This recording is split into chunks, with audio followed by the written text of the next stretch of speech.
dialogues. And as I mentioned, I asked, there are dialogues in the work that you're teaching students right now? Well, frankly speaking, we just skip the dialogue part. Because just give them what? Skip the dialogue skip part. dialogue. Oh, well. Sorry about that.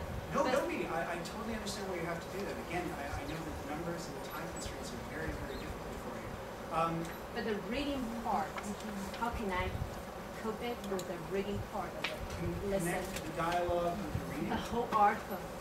You know, the main part of the lesson is... With the dialogue? The main part of the lesson is a reading passage, a long passage. Oh, I see. Okay. Reading passages are really, really difficult to deal with in a class.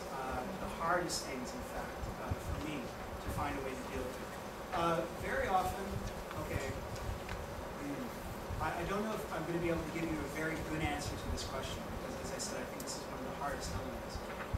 In the past for reading, I have done exercises where very often with reading, I've always asked students to preview the material before the class, because reading it the first time in the classroom, students do not absorb anywhere near as much as they should. If they preview the reading before, it definitely helps a great deal.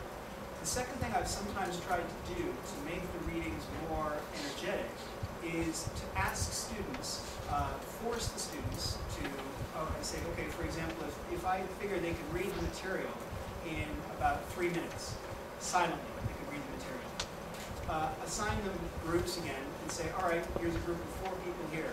You've all got 3 minutes to read the reading article, and then I want you to come up with 3 questions that you're going to ask other people in the classroom about the reading article. But everyone's forced to close their books after the 3 minutes. This particular way of dealing with the reading forced the students to read very quickly. They had to comprehend it in order to ask questions about it. And because it was in a group, if there was one person who was a little bit slower, the others helped him along that process. I found that was one way to deal with the readings that allowed them to get more actively involved in them. Does that really answer your question though? Because I'm not entirely sure I have. Well, that's an activity, but you know, I also would like them to read the text very well with good pronunciation, with good intonation, and with fluency. But sometimes when you just ask them to read and you correct them, that's boring. I agree. I definitely prefer to work with the dialogues rather than the reading. Simply because the dialogue is more natural, situational, and because the readings tend to be expository. And because they are expository, there's an awful lot of information that's attempting to be communicated. I've never found, if you really want to work on intonation and pronunciation, I've always preferred to deal with dialogues for that purpose and not work with readings at all. Yeah, there's two. The function of the reading is often different.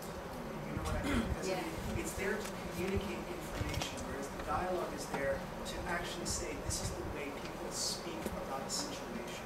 The second one, the dialogue, is more useful for that purpose. But I'm not sure how to answer this question because I have the same problem as you. Very frequently I'm stuck. In my opinion, we can use those activities as a warm-up. Okay, right before teachers use their readers. Oh yeah, you can do it for vocabulary. 5 to 10 minutes. You're right, but I believe your question was actually relating to intonation and improvement of reading skills. Do you mean when you say improvement of reading skills, do you mean actually comprehension reading skills, or do you mean spoken? Like which are you referring to? Spoken skills. Oh, spoken skills. No, then yeah, most of for me, time the dialogue is the place to focus on for that, not the reading. But that's my personal choice, so I don't know how that's going to work for you. I just feel running out of time. I know, time. Thank you. I'm sorry, I wish I could offer a better answer than that, but that's the best I can offer. Thank you. Were there any other questions? Yeah, please.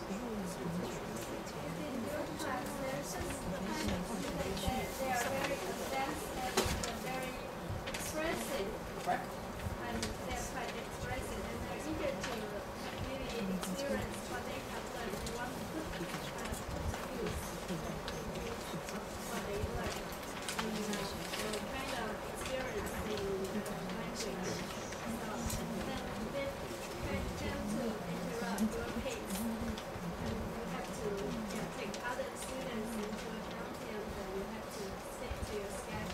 So if I understand your question correctly, you're saying how do you deal with basically students who are, in a way, showing off a little bit in class that their English ability is quite good, and they're interrupting the flow of the classroom for the other students?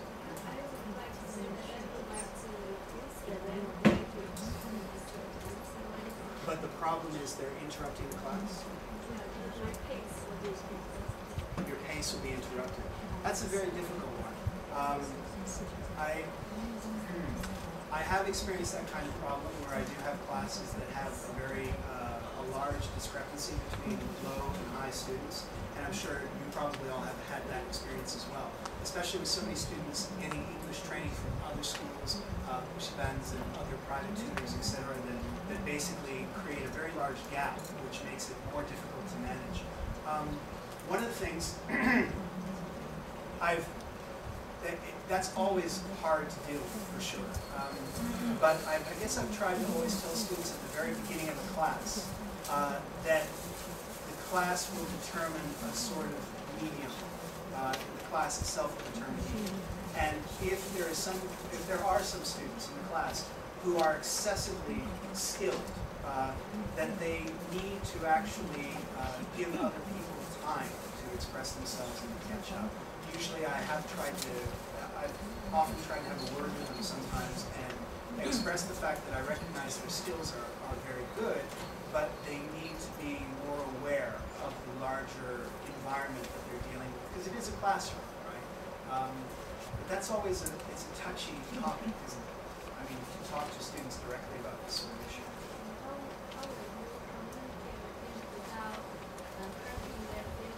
Oh, well, it's pretty easy when you're talking to students who are quite good, because the first thing you say is, wow, you're pretty good. And of course their chest puffs up. But after that, usually I simply tell them, you're doing a great job, and I really appreciate your input and your enthusiasm for the class, but I do need you to tone it down just a little bit, because there are other people in the classroom who are unable to keep up with your pace. And we have to remember that this is a classroom, and we have to involve everybody here. So that means you're going to have to actively sort of put a bit of a cap on what you're doing. Be aware. I've never had a problem talking to students about that.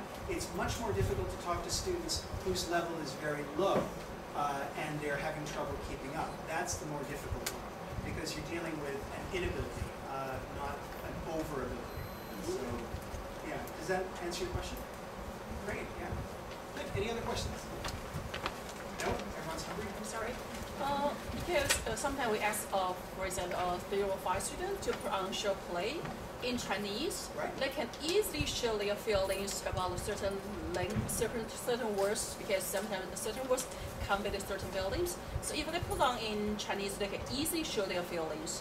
But when I ask them to put on the short play in English, it seems like they have a certain distance with a certain words. They cannot easily show like emotions. So, do you have any suggestions? Sure. Okay. For those who didn't hear the question that was just asked, and I guess we're going to make this the last one since time's up. The question was, how do you deal with students who need to perform something in English? They can communicate the right responses in Chinese, but in English there's always this kind of distance. There's always going to be some distance. It's very hard the only thing you can do is try to reduce it as much as possible. Very often I have suggested to students that watching films or TV series in English will be a very good way for them to get more familiar with the sounds of phrases. I've suggested that imitation and copying are always very, very good things to do. And I've tried to de-stress the grammatical element of the performance, because that's the one thing that they always get hung up on. Oh, I forgot a word, and they're lost, right? If you take those elements away, I usually